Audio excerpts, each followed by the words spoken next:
माई एहन सुनरी धिया तिनको कहन पिया नारद अंगल उठाई।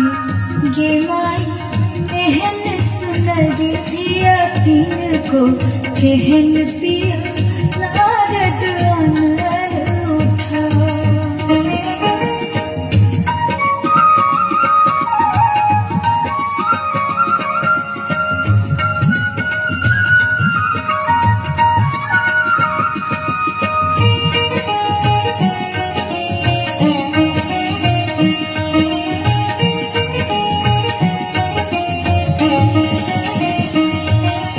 परिछन चलली माई मनाइन बर देखी खसली जमाई।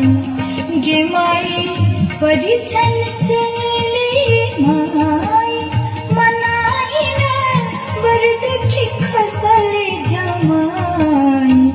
गे माई हमने बियाह हुई हो तपस्वी बर मोरी धिया रहती कुमारी। गे माई हमने बियाह हुई हो तपस्वी बर मोरी धिया